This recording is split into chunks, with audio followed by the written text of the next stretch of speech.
Welcome to Unpack the NUMAC, where we dive into the inner workings of the conference, the stories behind the stats, and the prestigious awards that make the NUMAC a powerhouse in Division III.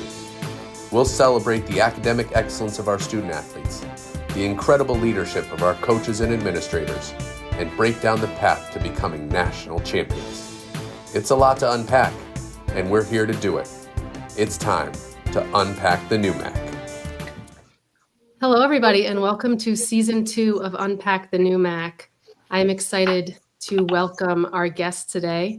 We have Dr. Ali Lowe, an accomplished alum from MIT Women's Volleyball, and she is joined by her head coach, Paul Dill, who is at MIT as well, still at MIT, 30 years now. So welcome to both of you, and thank you for joining us tonight. Thanks for having us. Our pleasure. So, Ali, you were recently bestowed an amazing honor by the College Sports Communicators. You were inducted into the CSC Academic All-America Hall of Fame. Obviously, it's such a prestigious honor bestowed upon those who are former All-Americans, but also have achieved lifetime success. Can you talk to us a little bit about what that honor meant to you? Yeah, it was an amazing honor to receive, and I'm really thankful at MIT for even nominating me for that award. So appreciate even the opportunity to compete for the award, and it was amazing to have actually been bestowed it alongside Olympians and all these other amazing people, and it really just speaks to, I guess, the multifaceted parts of all of us, where we have been athletes in the past or currently, and also contributing a lot in different ways to society in our professional spaces, but also just in our personal lives. And I think all of that comes together in an award like the Academic All-American Hall of Fame. So very, very honored to have received that.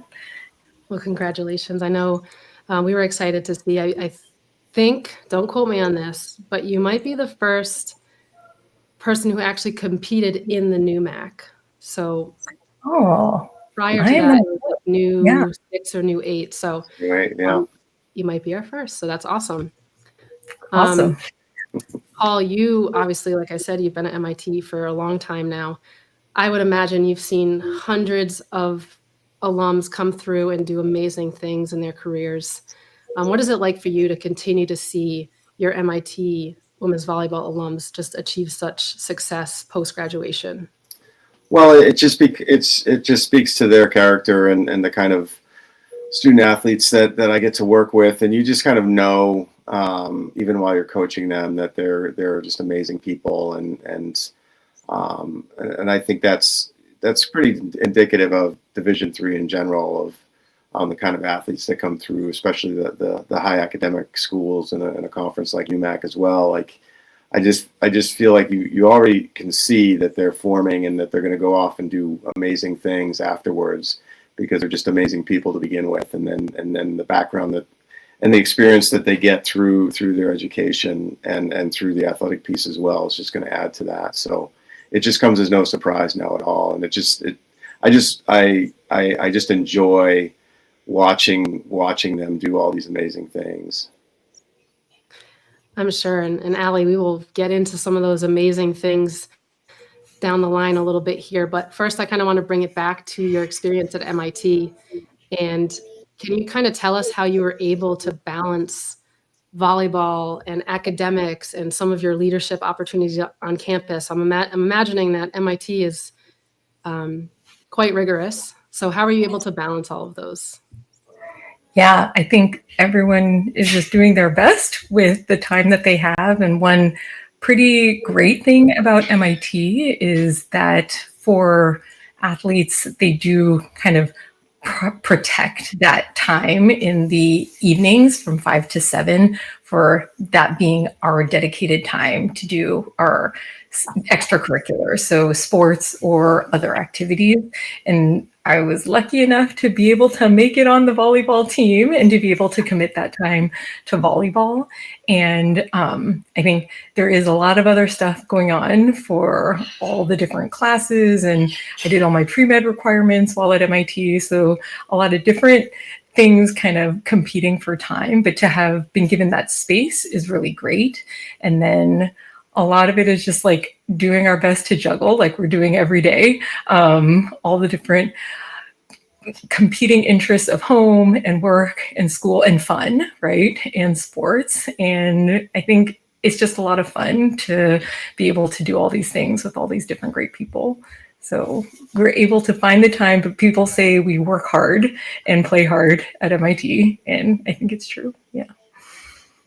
You mentioned that you were lucky enough to make the volleyball team. I think Coach Dill would say you did more than just make the team.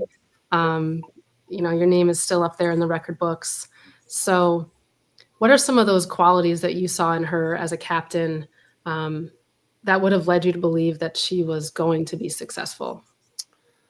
Oh, I think Ali just had this amazing love of the game and just love of life in general. She just brought this wonderful energy to the court every day, and very positive and very just positive vibes, and just loved her teammates and loved playing the sport, and it just came out in practice every day, and even when competing. And she was just a joy to coach, and I just had a lot of fun with her. And she was, I guess, we talk about the kids that kind of come from the California bubble, and she was that kid coming in, and I often talk about how you see the distance that people travel from when they arrive as a first year to when they graduate as a senior, and Allie's distance traveled in that time span was tremendously far. And she just grew up so much through the sport and through MIT, and to be along that journey with her was just an honor, and to help mentor her in any way that I could was a blast. Would you think there are any legacies that she left behind that you can still see are instilled in your current teams? Well, I think that again, that love of the sport, and that kind of piece of the culture that we try to keep there, and remind them on a daily basis that it gets easy to get really caught up in all the things that you have to do off the court at MIT, and to make sure they're taking the time to keep perspective on what it is that they're doing, who they're getting to do it with, and how that it's such a fleeting moment in their time. So taking advantage of that, and really appreciating and having gratitude for that opportunity. And she's someone that definitely took advantage of that. So Ali, you chose, I would think, maybe one of the more rigorous career paths. How would you say that the kind of student athlete mentality prepared you for success in your field? Yeah, I would say, honestly, a lot of what we do as student athletes, kind of like balancing almost two full-time jobs, right? Like being an athlete in one space, but then also being a student, is a lot of what many professionals do in their workplaces. So being an academic physician, really doing a lot of different things with regard to patient care, but a lot of different things with regard to research, and a lot of different things with regard to teaching. It's all just part of the balance. And I think a lot of what Coach Dill said about really maximizing our time in our different spaces is something that I really appreciated doing in my student athlete time, and have been able to kind of like make every moment worth it with my patients versus with my students versus with my research team. So yeah, it's all just like a continuum in some ways, with just like different facets and different groups of people that you're working with. But it was a great learning space for that in undergraduate. Yeah. It's amazing. Yeah, I think there's so many studies that have shown how student athletes are really prepared more than maybe anybody else in the student body for success, whether that is balancing your time or teamwork or something like that. So So many great lessons you can learn. Since this is a NUMAC podcast, I have to ask both of you, are there any specific memories that you can think of that still stick in your mind, whether it be on or off the court? Do you want to go first? You tell me. Honestly, the thing that I immediately thought of when thinking about this question was our van rides to all the different places that we competed. And I thought, to be honest, as a freshman, I kind of dreaded them because I was like, oh no, there are all these like older teammates and they're kind of scary. And my coach is kind of scary. And I have to be in the van with them for like hours. And there's going to be traffic. And where am I going to sit? I got to get there early so I'm not right in the middle. But then I came to really love those times as just like a separate space where we just kind of hang out with people who really become your family. And it's just like they're your volleyball family, but you're kind of, nudging each other when you need a little more space in your seat, but then even like helping each other. We're MIT nerds, right? So we're like helping each other with homework in the van sometimes. And honestly, it was a lot of fun. And Paul would be driving that van in the olden days, right? And he'd be like, get in the car, let's go, everyone. And it really was just like a family trip anytime we made it out to one of the matches. So I really think back upon those times fondly. That is funny. I think that that one hits close to home for me as well. I think I went to Emerson in Boston as well. I feel like any Boston student athlete knows the van ride so well. Right. Early morning, like we didn't have our own facilities, like getting in the vans or who's going to go in the good van with the good music. So that really is funny. How about you, Coach? Just really a lot of funny moments with Ali and her teammates, and kind of educating Ali on the world outside of California and winter, and just a lot of different moments like that for me on the court. There were certainly some moments competing against some great teams in NUMAC, obviously, and then a match that comes to mind is when Ali kind of set a ball with her fist somehow, and somehow that ended up scoring, and it became this amazing set off of a fist, and our hitter killed it, and so just some things like that, but just more the moments of just a lot of laughter. I think is what I remember from those times, and a lot of really just great family kind of moments, like you said, Ali. Sounds like it was a fun time. Sounds like you're the life of the party, Ali. Oh, it's not me. Calvin's the one who makes it fun. Yes, I call him Calvin, but yes, Coach Dill, Paul.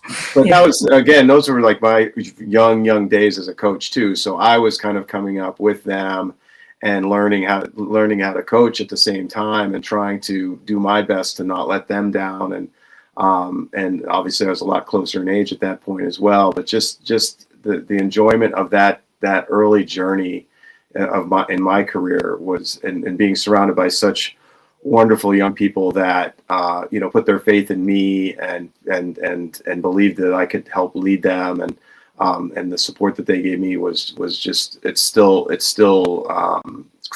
crucial to my early career.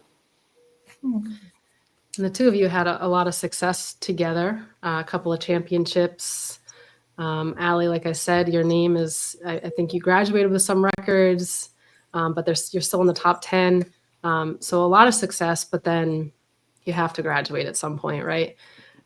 So can you talk us a little bit about your path post-graduation? Yeah. So I went back to California because, East Coast, I was really only there for my short 4 years in undergrad. But in California, then I did research for a little bit, then medical school at UC San Diego, and decided instead of being a pediatrician, which I thought was my plan, that I would be a pathologist, because that was just so much more interesting to me with regard to everything I'd be able to do every day, and did my residency and fellowship at UCLA. And actually got sucked back into Boston. So I went to Boston for my first job, which was at Brigham and Women's Hospital, after I finished fellowship. And I got to spend a little more time with Coach Dill out there with my young family too, which was super fun. So our kids get to hang out together with each other and just meet up in that way. It was really great. And then finally did get sucked back to California. So 6 years into being at Stanford now. And you mentioned the research that you've done. I read about it right over my head. Sorry, I am not an MIT grad. Can you explain to us, I mean, you've won numerous awards. We could sit here and list them all, but can you kind of, in layman's terms, describe kind of the breadth of your research and what you're focused on? Yeah, definitely. So as I said, I'm a pathologist. So that's the kind of doctor that is usually behind the scenes making diagnoses. So we get all the different samples, whatever comes out of a person, and then we look at it under the microscope and we figure out what it is, and we write a report that goes back to the other doctors that are treating patients. And my focus is mainly on diagnosing cancer, but about half of my time is actually spent biopsying patients in addition to looking at their cells under the microscope. And mainly my research is focused on how we can get as much information as possible with as few cells as possible. So to get a full diagnosis with a really small biopsy. And I do that on kind of the super high tech end and the low tech end for different spaces. So on the high tech end, I want to do every single molecular test possible and all the protein tests possible on even one single cell. And on the low end, for low tech, I'm trying to use microscopes that are $100 or less that you can get off of Amazon and still do the same sort of diagnosis that we can with a $50,000 microscope, and hopefully bring some of that technology into more underserved, low resource communities and see if we can bring better quality diagnosis without high cost. So lots of different ways to integrate technology into pathology practice. You catch all that, Coach? Yeah. I tried to do the layman's terms. We can rewind again. This is just a conversation that I have every day with players. It's just the stuff that I don't know. Yeah. So that's, but then I have maybe a little above board I just for me, tell them what but to do on the volleyball court. So there you go. So, Coach, like you said, you get to work with student athletes who are doing these amazing things and going on to do these amazing careers. And you've had so much success at MIT. One of the most winningest coaches, active coaches in Division III, thousands of wins, coach of the years. Obviously, a lot of that goes back to your student athletes too. But how do you design your program in a way that they're able to succeed with such a challenging workload as well? Well, I think it's definitely a collaboration, and what MIT does lend itself to is the fact that the people that are there are extremely disciplined and extremely focused, and if they're going to put their time into something, they're going to make it great. And there's nothing, although there's a lot of things pulling at their time, and we do have to work around that as best we can. If they're going to put their time into something like athletics, they want it to be a great experience. So they take ownership of the program and of the culture to a certain extent, so that I can steer it in the right direction a little bit, but they're ultimately the ones that are taking ownership of it. And so that makes it a much more powerful experience for them, but it also, they're really accountable for it. If they're going to put their time into it, they want it to be great. So because there's so many other things pulling at their time. So it does lend itself, to that, being successful in one aspect. And then I think from my end, it's really trying to mentor them and to, create a culture that's going to help them grow as people, and talk about doing things the right way all the time. And, they really buy into that. And so, that combination makes for really a really great mix and gives us a chance to be successful. And because of how hard they work and how much they put into it. And I think, I've been extremely lucky to be surrounded by such talented young people and such talented assistant coaches throughout my career, and that all reflects back on me to a certain extent. But I've been very, very fortunate, and that's why I love what I do, and I'm very intentional about creating an environment that allows them to be successful and allows them to take ownership of it. You've certainly done an amazing job. Circling back a little bit, Ali, part of your academic All-America Hall of Fame induction, a piece of that is your philanthropic efforts. There's a lot of organizations that you work with. Can you kind of talk to us about some that are near and dear to your heart? Yeah, definitely. There are a bunch of different spaces that and I say we because it's not just me, it's me and my family that we really care about contributing beyond ourselves in this world. And some of those spaces include organizations focused on urban poverty, just like Servant Partners.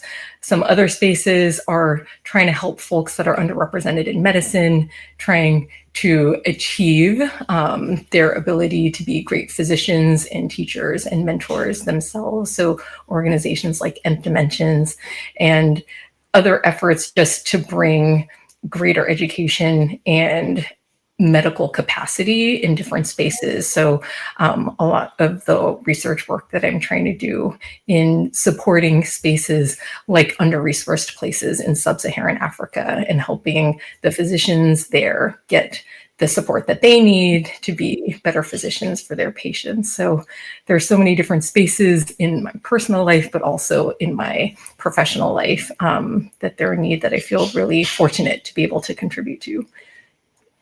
That's amazing and so inspiring. I think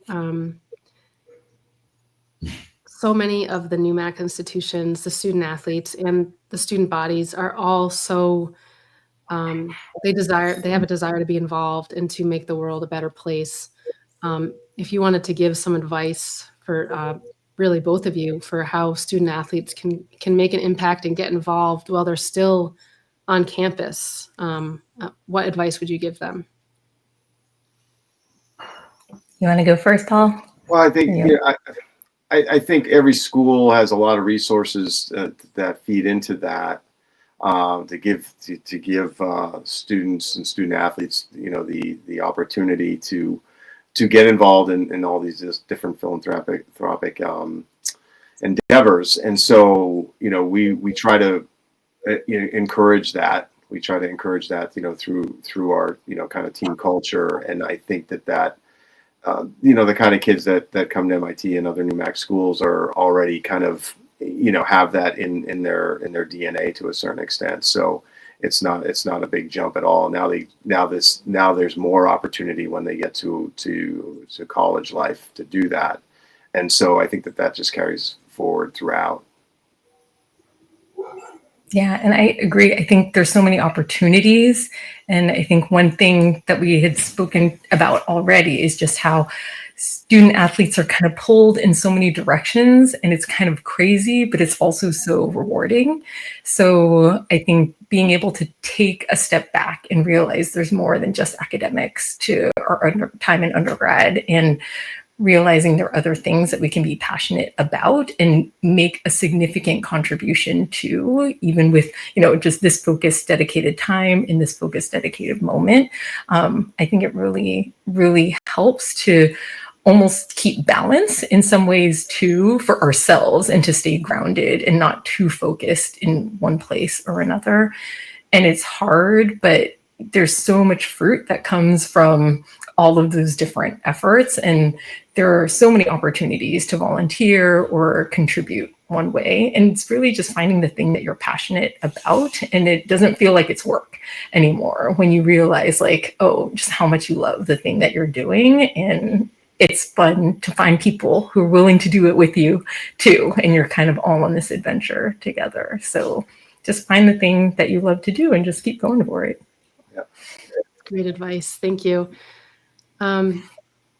What's next? You're so accomplished, obviously, but still so young. So what's next? Well, that is kind of you to say that. I think you're talking to me, not to Paul, right? No, you're probably talking to me.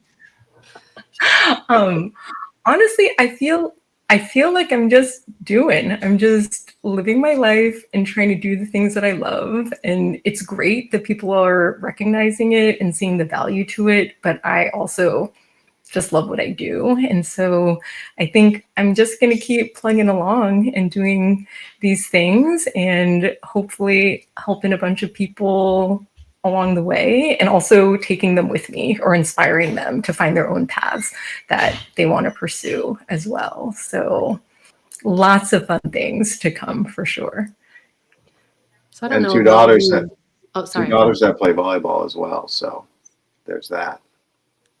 That is true. I know. It sounds like there's some sports people on this video chat right now too, in multiple generations. I know that's true. And I think that's the fun part too, right? About having been through this ourselves as students and athletes, and then kind of sharing that joy and beauty with our kids, and hoping that they can find some joy and beauty in it too is really great. I don't know about you, but I have 3 kids. Like, one of them is happy to like take my coaching advice.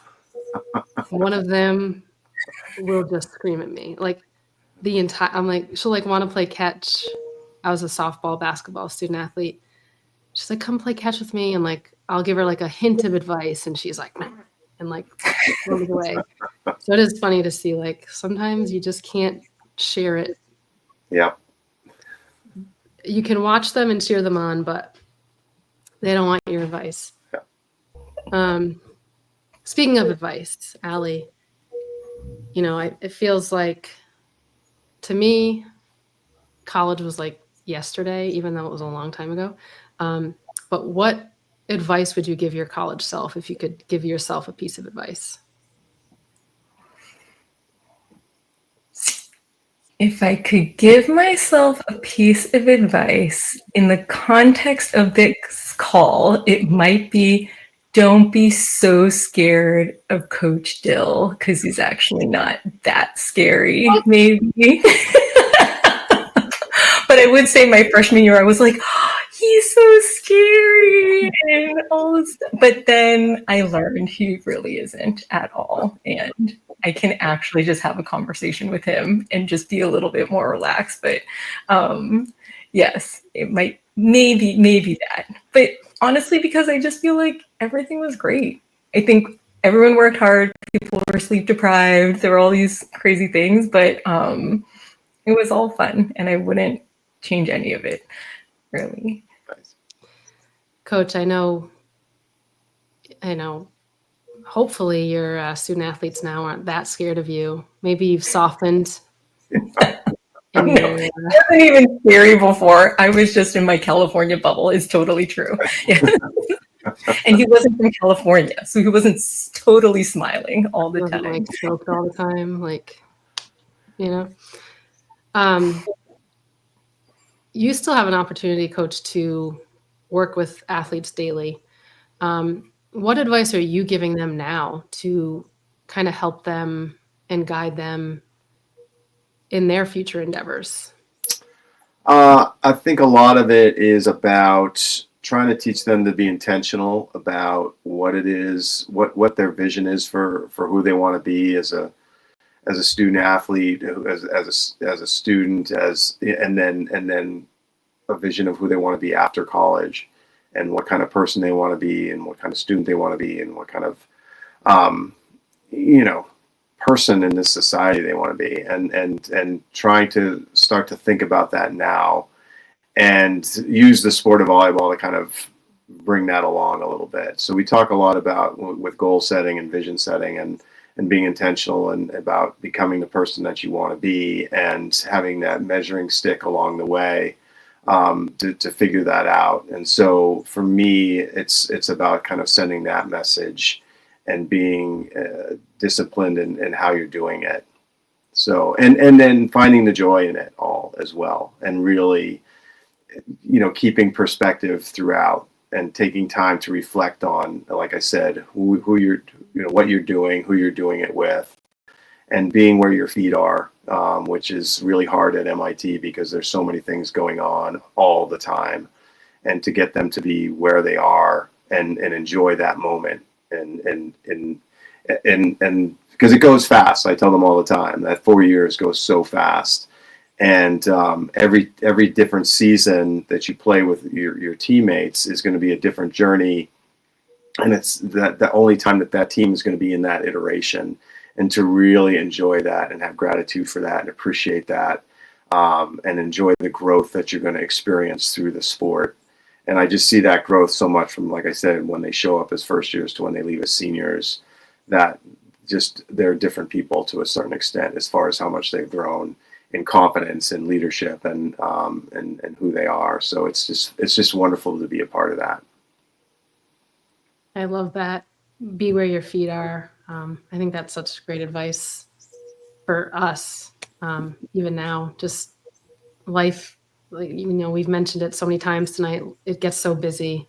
Yeah. So just be where your feet are. That's great advice. I have taken up so much of your time, but one quick little fun segment I wanted to do with you guys was Would You Rather? Okay. It is a tribute to my kids who are currently obsessed with Would You Rather. Okay. Usually it ends up being some sort of like gross bathroom humor thing in my house, but I won't do that. I'll do a little bit of more volleyball specific. So I just have two quick ones for both of you to answer. The first one, would you rather win in a 5-set thriller or win in a dominant 3-set sweep? Oh, I like the 5-setters. For sure. 5-setters. Yes. Yeah. When you win them, though, you lose the 5-setters. That's rough. But yeah. Still okay to lose, but this is where my killer instinct still has not come out yet. But Fair enough. All right, 5 sets. I like it. All right, last quick one. Would you rather be on a team that wins all their games but has terrible chemistry, or a team that loses all their games but has amazing team chemistry? Can I say neither? No, you gotta pick one. Would you rather? You have to pick one. I'd say the chemistry has to be there. Otherwise, it's just a miserable experience. I had some really strong teams where the chemistry wasn't there, the culture wasn't there in my earlier days, and it was brutal. It was just brutal, and that's what kind of changed or prompted us to kind of change our culture and be really more intentional about our culture, because of those experiences, because it was just miserable. So I think that chemistry and team culture is critical to everything, whether you're winning or not. And I would say, as long as it's a positive chemistry and not negative chemistry, then I am all for the positive chemistry, no matter what, wins or losses, for sure. Because I think that is like the crux of the experience, I think, is really the family that you make on your team and the way that you grow together. And honestly, when you have that and it's positive, you will win, right? It's like you're playing for each other and you're playing because you are this family, and it's not as much about the just wanting to win for the sake of winning. And I think that's when your heart is so much more in it. And it's like you can find the extra little bit of energy and stretch and all of that to kind of like run down that ball because you like really care. And I think that's the thing about sports that helps you just like grow in another dimension that you don't realize until you can find how much you care about that for more than just the winning. And I think that's what helps you grow really in life in that way. Yeah. Well, thank you for playing my little game of Would You Rather. This has been fun. I've had so much fun chatting with both of you. I hope you've had fun catching up with each other. Of course. And I just want to thank you both. I know, Ali, you're incredibly busy coach. You're in season. So I want to thank you for taking time out of your schedules to chat with us today. Sure. That was great. Yeah, our pleasure. Thank you. Happy 30th year, Paul. Oh, A great celebration of that, for sure. Yeah. We'll see. Yes.